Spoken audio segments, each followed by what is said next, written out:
All right, welcome in another edition of the Ryan and Goodman podcast. I'm Jeff Goodman. He's Bob Ryan, and we got plenty to talk about, Robert.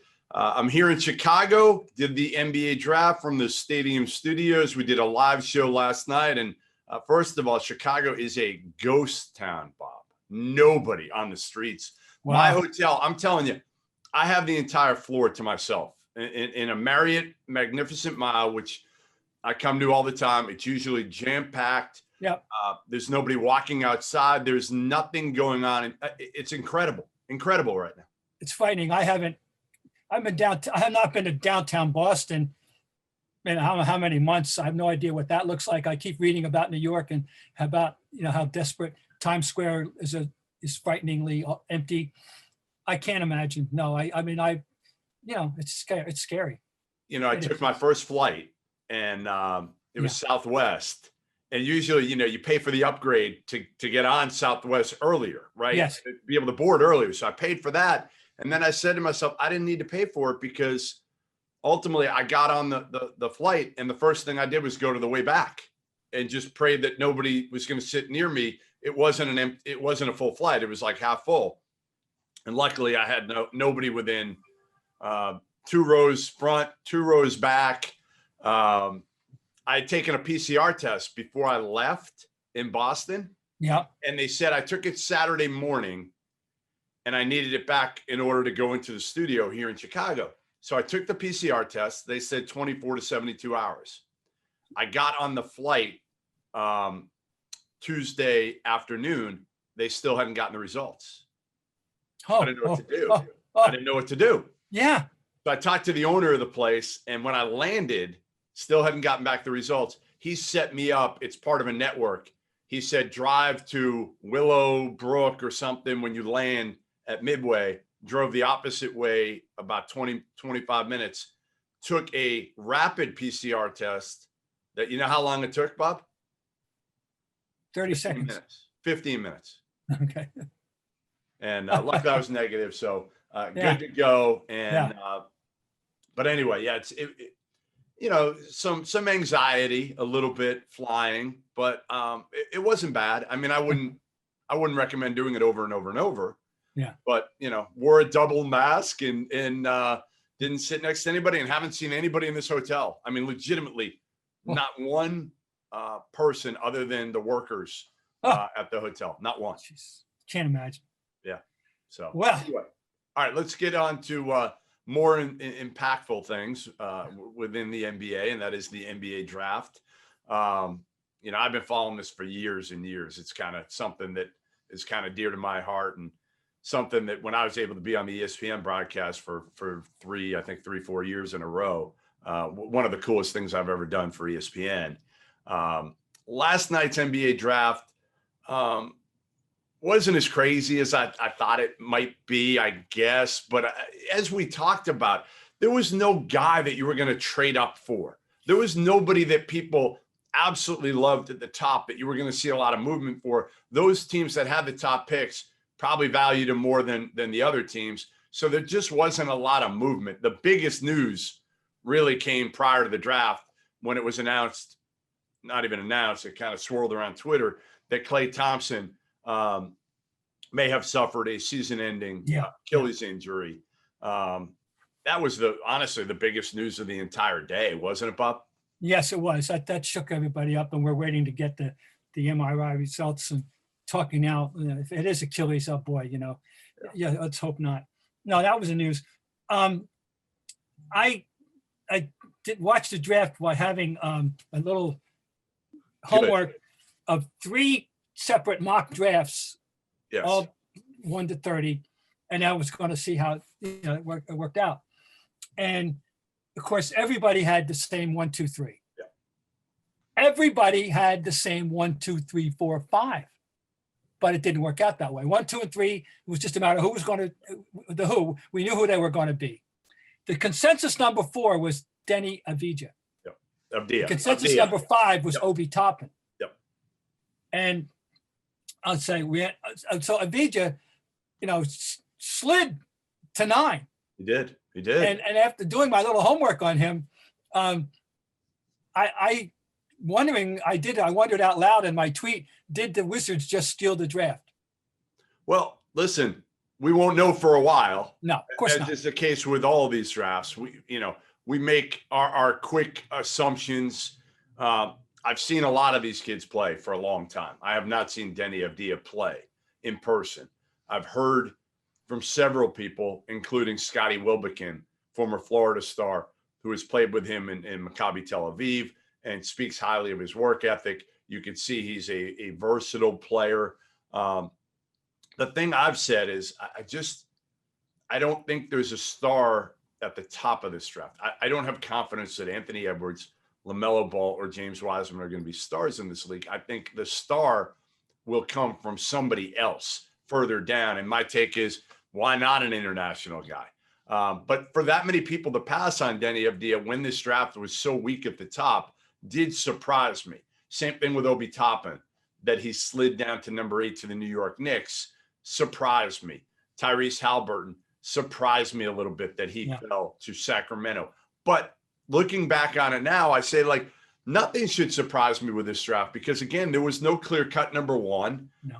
Anthony Edwards was probably the guy Minnesota had to go with because he fits with D'Angelo Russell and Karl Anthony Towns. And you look at him and you say, hey, if he hits, Anthony Edwards has the ability, the natural ability, potentially to be a star. My question with Anthony Edwards, Bob, is he in the right franchise to be able to maximize his talent? Because I don't know if Anthony Edwards, like last year at Georgia on a losing team, it was a train wreck. And if Minnesota is a losing organization and one that doesn't have a lot of leadership around it, veteran leadership, I worry about Anthony Edwards. Yeah, that's an interesting but. He was always a but with him. All during the year, people knew he was going to have to go very high, maybe even go number 1. But it was this, I like him, but right? Yes, 100%. That's not a confidence building number 1. Now, Weissman, the team took him. That should have taken him, took him, in my opinion. 100%. Right? For a fit factor. It was the right move, whether or not you lose Klay Thompson for the year or not. I don't think that has any effect. James Wiseman's still a guy that will help Steph Curry, will help Andrew Wiggins. He can run, he can finish, he can block and alter shots. And even if he's not ready for a couple of years, he's still going to be a good NBA. I think I have more confidence that James Wiseman is going to be in the league in 10 years and productive than Anthony Edwards or LaMelo Ball. Now, LaMelo, it's an interesting team because of the Zion factor. And Bob, with LaMelo, well, I'm sorry. Charlotte, Michael Jordan factor. Michael Jordan signed off on LaMelo Ball after watching how bad his shot mechanics are and how little he guards. Yeah. Does it shock you? Well, there's Kwame Brown always comes to mind, but I'm serious. Yeah, you're right. You're right. What has Michael done as an executive to get you excited ever? Right? Nothing. Zero. I mean, nothing. You never see him out. Number 1, you never see him out. He hired Mitch Kupchak, whose track record isn't great. Like those guys generally aren't. Larry Bird as an executive was pretty good, actually, shockingly. I didn't ever see it. But Larry was never out either. He hired the right people underneath him.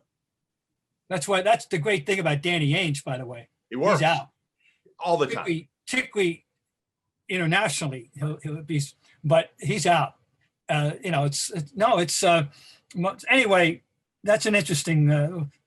We all got the scouting report on Melo, and all right. The one that surprised me a little bit, simply because, Patrick Williams going to 4. Now, the highest projection of the 3 mocks that I had was 8. Then there was an 11. I had him 7. I had him 7 to Detroit, but I tweeted out yesterday that there were strong indications that Chicago really, really liked Pat Williams. And I get it because, again, you're choosing between Obi Toppin, you're choosing between Deni Avdija and Pat Williams, and you're saying to yourself, hey, Pat Williams, we're Chicago. We're not getting big-time free agents right now. we got to swing. We got to swing, and we're going to swing on a guy that's 6'8", 225. He looks like Kawhi. He guards a little bit like Kawhi. His shot kind of looks like Kawhi's did when he came out of San Diego State. You know what? We're going to take a shot that maybe he's not Kawhi, but he becomes something like that in time because he is a worker, unbelievable character, IQ, all of it. Mm-hmm. So I think that's honestly what Arturas Karnisovas and Billy Donovan. Listen, Billy Donovan had connections to Obi Toppin and to Denny Avdia. The connection with Obi Toppin was Anthony Grant, who he's known forever, coached with him in Florida, coached with him in Oklahoma City, is the head coach at Dayton.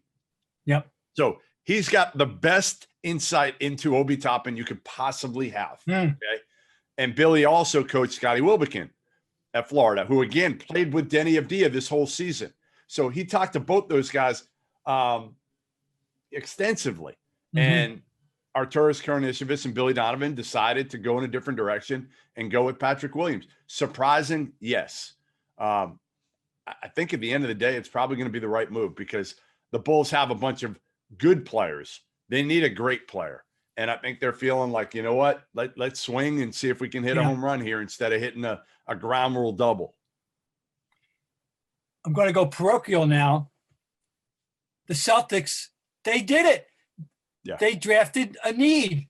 They drafted for a need, and the guy that they had to be praying, well, if we really get lucky, right? Yeah. If we really get lucky, Aaron Nesmith will be sitting there for us. Yeah. And damn it, if they got lucky. And they have him. Nesmith is a guy who can really, really shoot it, Bob. He only played 14 or 15 games last year at Vandy, but he shot 52%. He's got good size. And I think the best part also of Aaron Nesmith is I believe Vandy was 8-6 with him and 3-15 without him. So he impacts winning. He can shoot it. And as you and I talked about, and I can't wait to ask Brad Stevens this next week when we talk to him, hopefully on Monday. Think of the smile that Brad Stevens probably had on his face when he looked at Aaron Nesmith's stats and saw he shot 52% from three. Yeah. I mean, yeah, really. we're going to yell at Brad for letting Daniel Tice, jack 3 after 3 a little bit when we talk to him. Maybe not yell at him, but I don't know what you're going to do. Yeah, I can't wait. I can't wait. I'm going to put you in the spot next week with Brad and how trigger happy he is with the 3. And we're going to have a little fun with that. Yeah, we will. We will. I just think this is the guy they needed. Now, again, does it solve their major issues? No, they still need a guy who can score in that second unit off the bounce, a veteran. They still also maybe need to upgrade their front court if they could, but at what expense? We'll see what happens here in the next few days. Yeah. If Danny Ainge can make a move or not. Well, I think they definitely are in the market for that type of player, and I will be surprised if they don't find someone of that nature. I think that's definitely the case. Who won the draft, Bob? I'm not. Who do you like? Who do you like what they did here? I'll start with one. I like, and I generally am not a big fan of this guy and what he's done because he's a numbers guy. But I like what Daryl Morey did in Philly. Oh, they got rid of Al Horford's contract, 3 years, $69 million. They got rid of that. Elton Brand kind of screwed up this team, to be honest. He took over and he made some bad moves that didn't fit this group and how they could play. So got rid of Horford and his deal. It cost them a first-round pick and whatnot. They also got rid of Josh Richardson, who didn't fit. And what they added is Danny Green, who can space the floor and guard and shoot the hell out of it. Seth Curry, who can shoot the hell out of it. A young guy in Terrence Ferguson. And they also added Tyrese Maxey, who's a scorer off the bench in late in the first round. They got him at 21. And I love the guy they got at 49, to be honest. Isaiah Joe is his name. He's 6'6". He's super skinny, but he shoots the absolute hell out of the basketball, Bob. So they put together, at least they're adding the right pieces, and they got out from underneath Al Horford's contract. Is Isaiah Joe, is he Brandon Ingram skinny? How Yes, skinny? he might even be skinnier. Ooh. Yes, That's he's that. But he can okay. shoot. He really. How about Doc? Yeah. Couple years removed from coaching his son, is now going to be coaching his son-in-law. I love it. I love it. I can't wait to talk to him. How do you coach your son-in-law? Like, I can't wait to talk to him. You know who he can call for advice on how to handle that? Go ahead. Tom Coughlin. He coached his son-in-law with the Giants, Snee, to guard. Really? For years. Really? Yeah. My guess is Tom Coughlin didn't change a damn thing coaching his son-in-law. Where Doc's going to be a little bit nicer to say. This is just hilarious to me. Yes. That I thought it was a bad deal. I didn't like the idea of him coaching his son in the professionals at all. No, me. I don't like it at any level. I don't even like it in high school. Especially because Doc he didn't have that, and Austin will say this, he didn't have this relationship. They hadn't been together. Doc had obviously been traveling a lot, been away from the family. So it wasn't like they had the greatest relationship. It got a lot better, actually, through Doc coaching him. So I think it ended up working out well because they became closer, but I'm with you. And Doc had always told me he didn't want to coach Austin. Yeah, I was really surprised when that happened. But anyway, he's now got Seth. And by the way, people, Seth Curry is an underappreciated asset. Oh, because he can shoot it. In the public eye. He's always going to be, I equate it, the Mike Maddox to Greg Maddox, right? But he's a little better than that. Right. He's really come on. He's found his niche. I think he's an ideal guy for them. We know they need floor spacing. We know, and for two reasons. One is Embiid, and the other, of course, is Ben Simmons's peculiar game. But I think Daryl Morey is off to a tremendous start in Phil. They did a good job. I mean, again, getting rid of Al Horford's contract right there, and Josh admitting.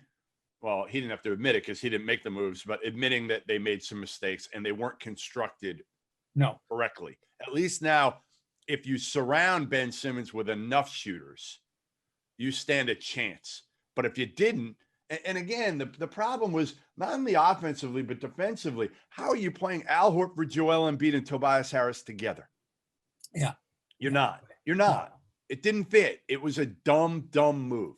Anyway, all right. So I like Philly. We agree Patrick Williams was one of the bigger surprises. Actually, here's the biggest winner. You want to know the biggest winner of the draft? Sure, tell me. I'm going to tell you the biggest winner. Luke Kennard is the biggest winner of this draft. You know why? He went from Detroit to the Clippers, Bob.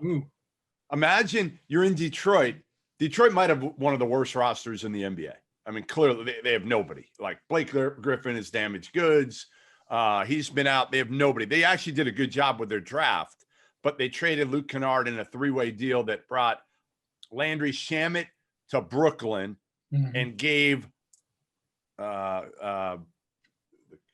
Detroit the number 19 pick, and number 19 pick ended up being Sadiq Bey. So Detroit did well on this draft too. Troy Weaver, their new GM, got Killian Hayes, with point guard out of France, with the number 7 pick. Isaiah Stewart, hard playing, high character, big man. You'd love him. I saw him early on last year and definitely put him on my list. Yeah. I like him. He's a throwback. He's not a new age big man, but he's tough. And then they get Sadiq Bey in place of Luke Kennard, and Sadiq Bey can not only shoot it, maybe not quite as well as Kennard, but he can defend. So I really like what Detroit did here in Troy Weaver. How about this one? So we go back to Charlotte for a second, and they took LaMelo. What do you think, poor Terry Rozier? We need to get Terry Rozier on this podcast. What do you think he's thinking right now? Yeah, I know. I got to play with that dude? Yep, I know. It's funny because look at his career. He's been, rear-ended, if you will, everywhere a couple times, right? Right. So, yeah. I mean, he had a small window, right? Yeah. So when Kyrie got hurt. That's very interesting. I'm going to ask you about a guy, what you think of him. Cole Anthony. All right. So I say Cole Anthony is Austin Rivers, and Orlando took him at number 15, and Orlando does need they've needed a point guard for forever. I don't think Cole Anthony is really a point guard. I don't think he makes people better. He's a high volume, low efficiency guy, much like Austin Rivers. They both are sons of former NBA players who both think they're the best player in the court, which is great on one end, Bob. You need to have that swagger. But when they get to the NBA, it took Austin Rivers some time to realize I'm not the best player on the court. I need to accept my role and embrace my role. Cole Anthony has always been the best player, at least for the last few years, on his team. Now, he was the best player on an awful North Carolina team last year. But again, doesn't make people better, doesn't shoot it well from the perimeter, not a great defender, not a great athlete. I just feel like Cole Anthony is a good backup kind of scoring guard that you can call a point, whatever he is, a combo guard for the second unit. That's what, to me, Cole Anthony is going to be. What was I going to say here? I just had one. Oh, you know who I think's the luckiest among the luckier guys in this draft that he should be smiling ear to ear today? Precious Achiuwa going to Miami. Oh yeah, yeah. That's a wonderful spot for him. I can see Donis Haslem probably take him out to dinner tonight, start the ball rolling there. But you know, that organization is somebody as you know, it's really sound. The coach is terrific. They got direction with Pat, and they're coming off a very interesting season. And I think he really is going to be a nice fit for them. He's similar to Bam Adebayo. He is. They're similar, which is fine. Like, you know, sometimes you worry too much about like a fit, where they fit in right now. And what we forget about is a lot of these guys, like Bam Adebayo, when his contract is up, he might get paid more to go somewhere else. And you want to have that next guy. And that next guy could be Precious Achiuwa. And Bam Adebayo can't play, you know, he plays 35 minutes a game. Well, you still got 20 minutes there, 15, 20 minutes that you can play Precious Achiuwa and develop him. I love the pick of San Antonio, Devin Vassell. We talked about him, I think, a little bit last week. 3-and-D guy, can really shoot it, can guard. That was one of, to me, the better picks in this draft. I'm trying to think who else was a winner in this draft. Philly, to me, again, I thought maybe the biggest surprise of the draft, in my opinion, might have been James Jones, again, from Phoenix. Last year, he took Cam Johnson early out of Carolina. This year, Jalen Smith. Yeah, Jalen Smith, who was supposed to go, according to most people, somewhere in the 20 range. And really, a lot of people had him a couple months ago going like 20 to 30. And he's a combo forward that actually fits in well. Think about it. You got the Chris Paul trade, Bob. So you got Devin Booker and Chris Paul. You got DeAndre Ayton up front. And now you add a guy in Sticks, Jalen Smith, who's kind of that combo forward, live body, can get up and down the court, can rebound some, can step out. I thought it was a solid pick. Just, again, one of those surprise picks. Well, yeah. And my three mocks here, he was 20, 22, and 24. Right. On my mocks. So James Jones doesn't care about anybody's mock. That's what. No, I'm just saying, you know. By the way, but the overall prognostication of people was almost 100%. It's 90 in the 90s. There's very few guys that showed up on the three mocks who didn't get picked at all in the first round. They really, people, you know, the names were all there. They're right, just right down to the end. So, you know, that's just interesting. By the way, have you done the old, let's see what conferences did well and didn't do well? I have not done that at all. Well, this is not a complete list, but surprisingly, the Pac-12 had 6. Wow. And the SEC 6. Yep. But not so hot for the ACC this year.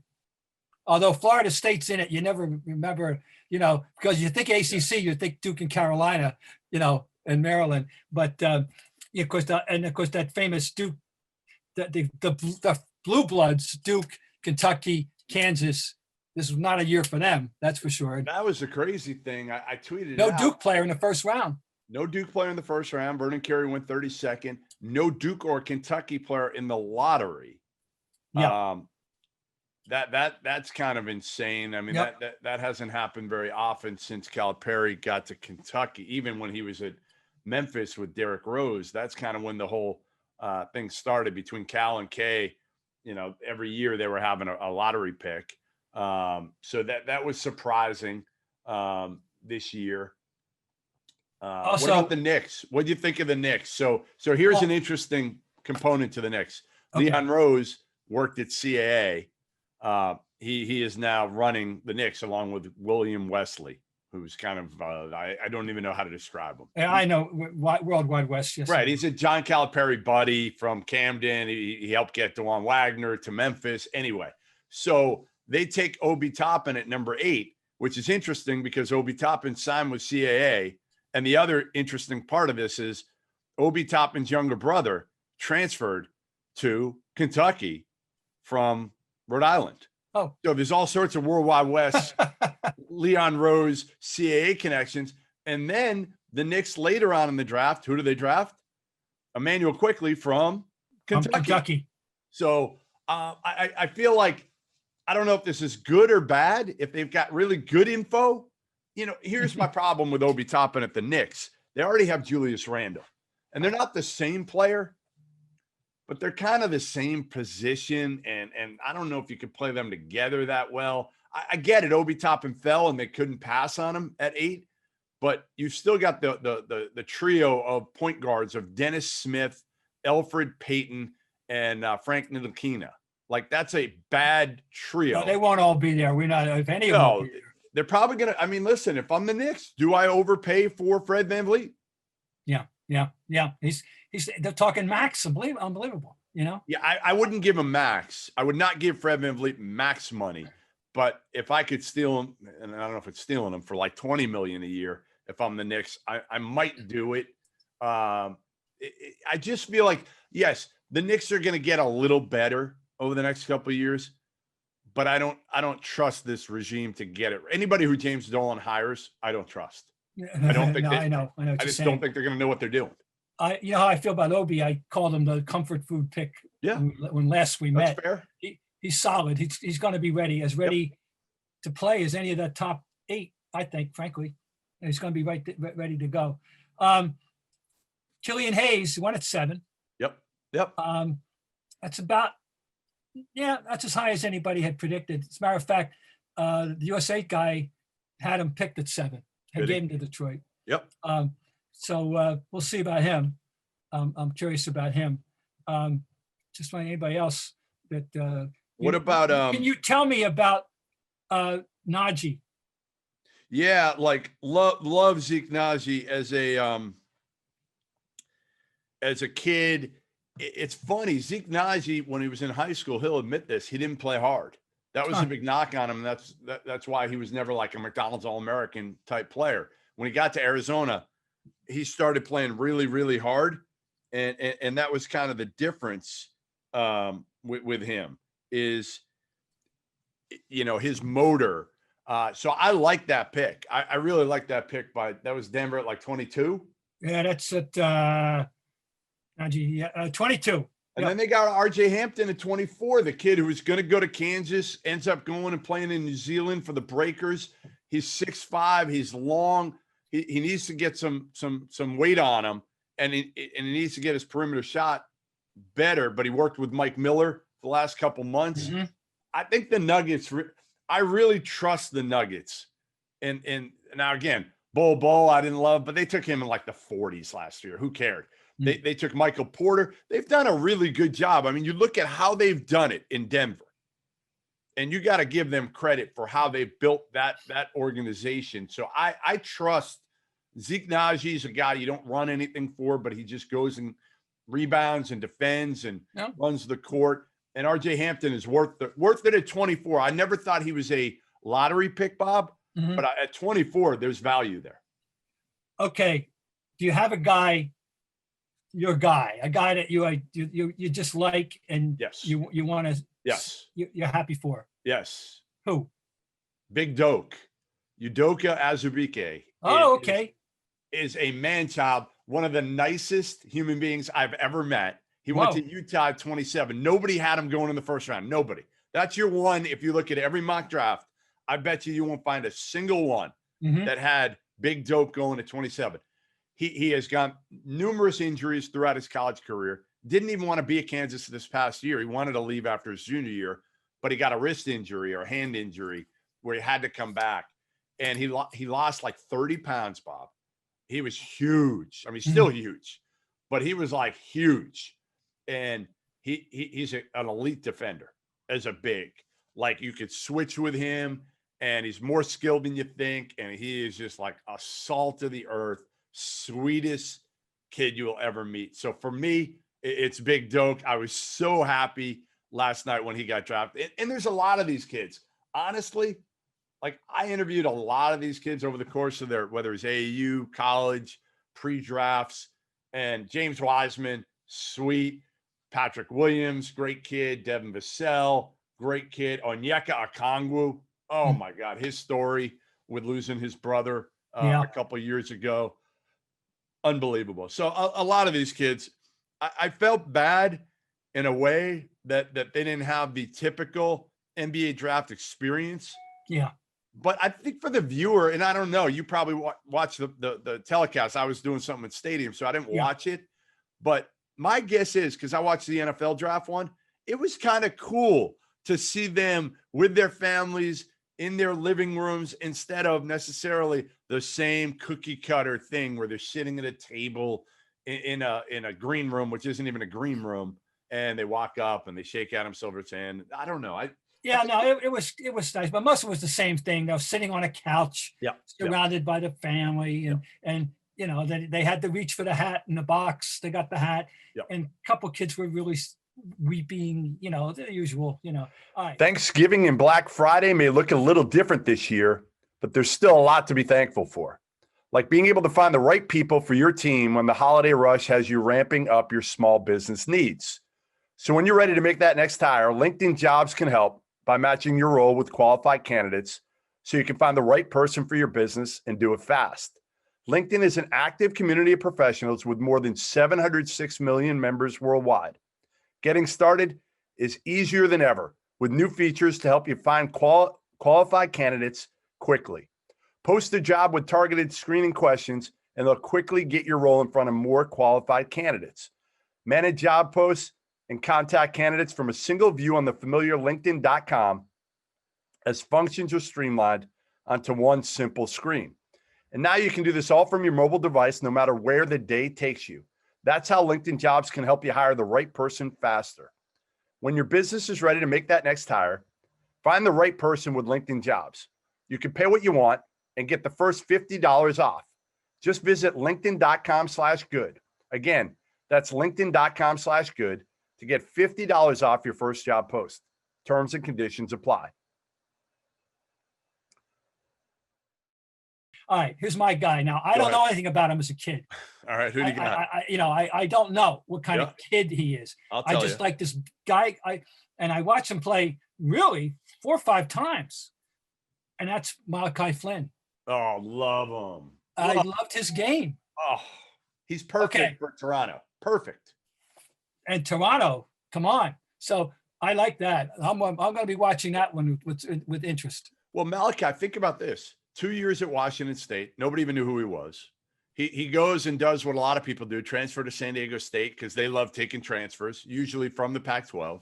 Sits out a year.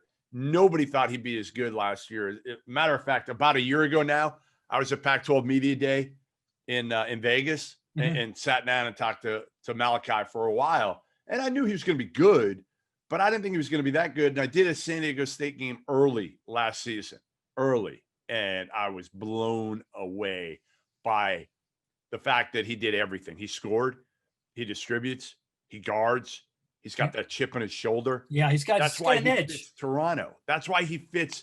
Kyle Lowry is, I believe, an unrestricted free agent. If not, he's getting older anyway.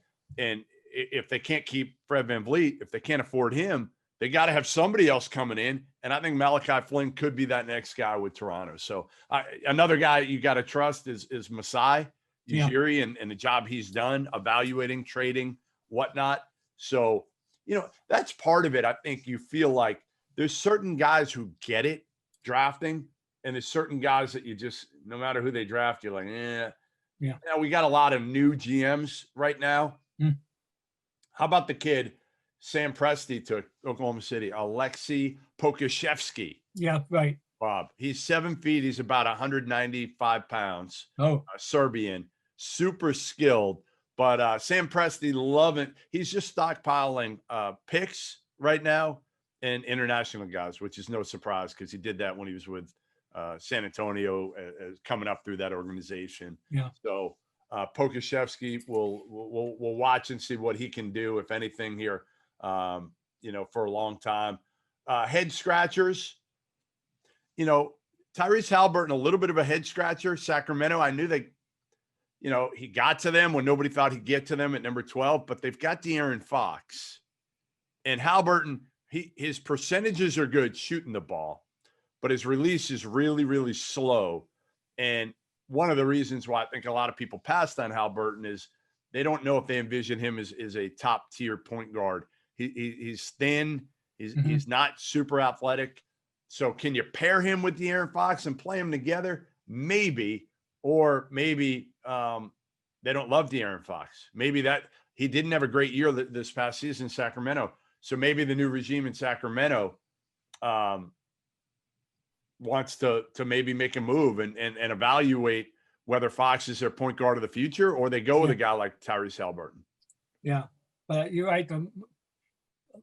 He was something of a slipper, for sure. You know whose future could be affected by the draft is Lonzo Ball's in New Orleans.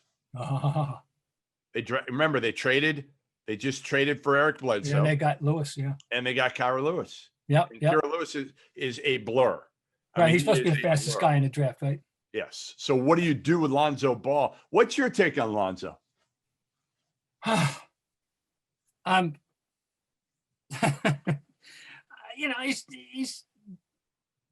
going to be around. He can, we know he can pass the ball.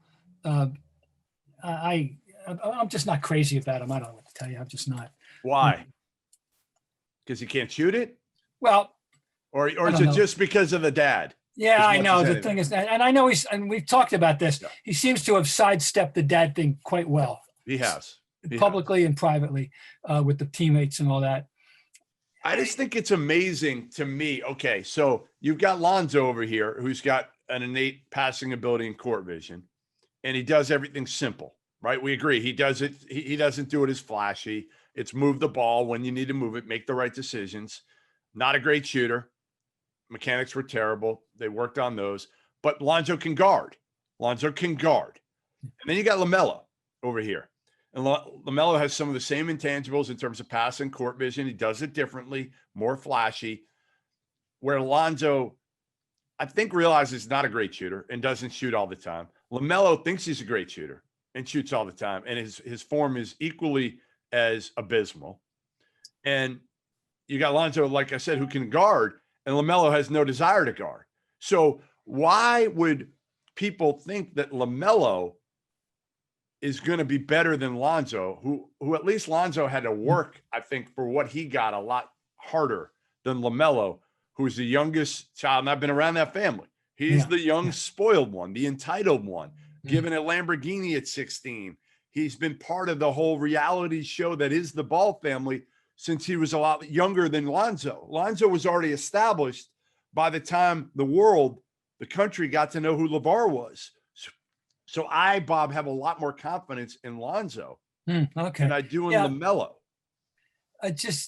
Their whole presence in the mix is just so annoying. And it's not fair to the kids. It's about, it's still about him. It's not. And I'm saying, I know. I'm going to go there. But the idea, now that his son is going to go to Charlotte, is he going to challenge Michael to a one-on-one, you think, or not? Does anybody want to see that?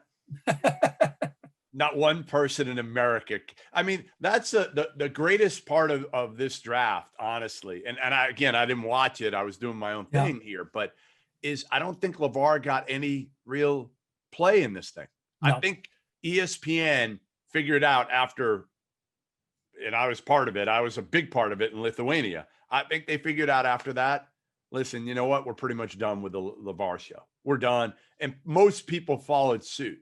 I didn't see a lot of LeVar. I didn't hear a lot of LeVar leading up to this draft. So I think most people figured, you know what? You had your 10 minutes of fame. and let's concentrate on your kids now. And the only thing I'll defend LeVar for, here's the only thing I'll defend LeVar for. He didn't seek out the attention to me ever. He wasn't calling me for the attention, but he would welcome it when anybody called him. I guess he figured it was going to come sooner or later, I guess. It did. It came and it kept coming. What else? Overall, this draft wasn't sexy, obviously. The people, you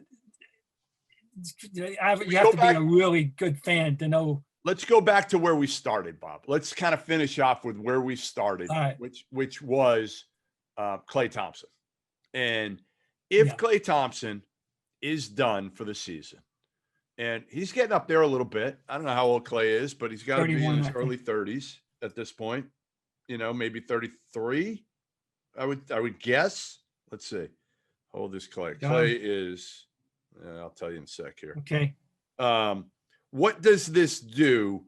Is this the end for Golden State being able to win NBA titles? He's 30 years old, but he's coming off a knee injury to one leg. And now an Achilles to the other. Those are two tough things to come back from. All right. Until last night, and then we heard the news. I had projected them right back as a superior team, as a threat to the Lakers, as it wouldn't remotely surprise me if we were talking about them having made the entire transformation in a year from now, that we'd be talking about them as the defending champions. Wouldn't have shocked me. That's right. Well, without him, no. I mean. Shot. Now we're talking a 6, 7, 8 seed, something 8. Right. I don't know. They're still going to have assets, and starting with Steph. But no, I mean he's important. You can't overrate how good a player he is. He's good. He's the guy that had the 37-point quarter. He's the guy that had the 60-point game when he dribbled the ball about 5 times. I mean, this guy is a tremendous shooter. And they are the greatest shooting backcourt of all time. Nobody can remotely argue otherwise. And where now, Bob? Where is your shooting coming from other than Steph? Draymond can't shoot it. We know that. No, he'll Andrew Wiggins. Wiggins. Now, the problem is Andrew Wiggins was set to be your 4th guy. Yeah. Now you have to have Andrew Wiggins. And we've seen that play out before. Right. If you need Andrew Wiggins, you're in trouble. If he's an ancillary part that, whatever you get from him is a bonus, but there's no pressure, no expectations on him, that's great. And that's what it should have been this year. Now you need him. And that scares the hell out of me. Not positively agree with that. I mean, he is, you got to have him in the right slot. And when you got to bump him up, it's not going to work. So no, they're not a threat now. They're a decent team, but they're not. It sucks. It's all right. The other one that's gotten a lot of play this week is James Harden to join your buddy and mine, Kyrie, in Brooklyn. What do you think of this, Bob? I just don't see it's. I mean, now you're talking another ball dominant guy. I just don't see it. Of course, it was one thing with Westbrook, but this is a whole other matter. Kyrie has no use for this earth if he doesn't have the ball. And Harden, we talked about Harden with Stephen Silas, what it was like to coach again. Speaking of which, our boy Stephen Silas, woo! What a baptism of fire, huh? Things change quickly, don't they? Whoa! It's amazing. But it would be, I'm no fan of Harden's. I grudgingly admit you can't laugh off 3 scoring titles in a row and the stuff he does, but is it enough to? It hasn't been enough to get them to the promised land. But it's just so reflective of. Obviously he wants out. Obviously he's not happy. Obviously he's declared it over for him in his mind in Houston. I'll bring him on in our division. Have it the hell. It'll be fun. You remember Joe Tsai? He's got all the money in the world. He wants to win. He's fearless. That he is. And I got respect for Sean Marks. I think he knows what he's doing. So I have to give him the benefit of the doubt if he thinks it would work. Kyrie wanted his own team not long ago. Now He'll be the third option. Like, how is that going to work? See, for Duncan will be fine with either one of them, right? But I mean, Durant got the wrong D. He'll be fine with either one of them. But the other two together, I just don't see how that makes any sense to me. It'll be interesting. And then they're going to have to figure out, like, what about like Spencer Dinwiddie? Like, how's he going to get in the court? I mean, they got a lot of young talent. Harden, they're going to have to give up. Right. Dinwiddie. It'll be LeVert, Dinwiddie, and on and on and on and on. Aaron Allen, they'll all be gone. Yeah. So he won't be there. It'll be fun. Listen, the one thing I'll say is, Bob, one of the beauties of the current day NBA is the personalities in these super teams. Whether we hate them or not, there's something to talk about. There's something to follow, especially this one. Like the one with Steph and Clay and KD, we were like Steph's the easiest guy ever to play with, ever. And Clay, the same thing. Those personalities, they're going to be able to deal with whoever comes in. It doesn't matter. They've dealt with Draymond. They dealt with KD, obviously. But the Kyrie, the new KD, and Harden is a completely different ballgame when it comes to personalities and egos. And I know KD played with Harden, but he played with him early in Harden's career. It's a different James Harden now. It's a different KD now. Totally. Not even the dynamics will be totally different. Exactly. And and KD is grown up before our very eyes and turned out to be a very forceful personality. He's totally changed. At first, we thought he was a nice, sweet kid with the backpack in the Bible, right? Yes. Well, those days are long gone. KD was like the most mild-mannered kid when I first met him, and throughout. I mean, I remember texting him in the early days of Twitter. He signed an extension with Oklahoma City, and he literally, all he did was tweet out something like, I remember I was at LeBron's camp, and he tweeted it out like, happy to stay at Oklahoma. That's how it broke. He just like tweeted out some random tweet, and I called him right after, and I'm like, Kevin, did you just tweet out, like, are you staying in? He's like, yeah, that's how I did it. Like, no thought of like, I want to tell the world, like, I'm going to have a press conference. I'm going to make it into this big thing. There was like this one little tweet and I'm done with it. And again, we've talked about this before, but I think everything changed with Kevin Durant when he left Oklahoma City to go to Golden State and became the most hated man. He was shocked to find out that the world didn't think it was a wonderful thing. Exactly. He had no anticipation of the pushback he was going to get. Yes. At all. And it's still, it's fueled him somehow, some way forever. Yeah. Since this point. Oh no, that'd be part of me wants to see it happen, just to find out what the. I totally want to see it. Come on, we need that. We need that in the East, and Milwaukee's trying to ramp it up here for Giannis and give him more help. To try to keep him. That's fun. Last thing before we let you go, and should Danny Ainge trade Gordon Hayward or Kemba Walker? What should he do? If you're Danny Ainge, what are you trying to do here? I just want to add. I don't want to get rid of either one of them. And I certainly, Walker for what? They were talking Drew Holiday? I know that's been done. I understand.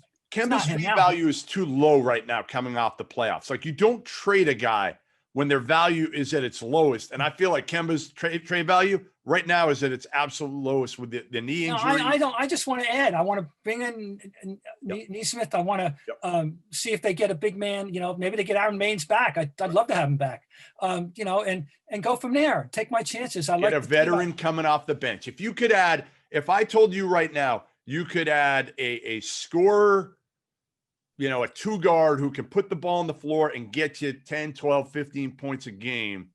And you got Aaron Nesmith coming off the bench also shooting the hell out of the ball. Are you okay with that team as long as, again, Hayward, Kemba, the keys there are their health? Yes. We saw how Hayward, everything was going fine until he came down on somebody's foot. Right. Which could happen in your driveway. It happened. All right. They were good. And they might have played in the working. He was a perfect mesh with the two young forwards and with Walker. No, I want him.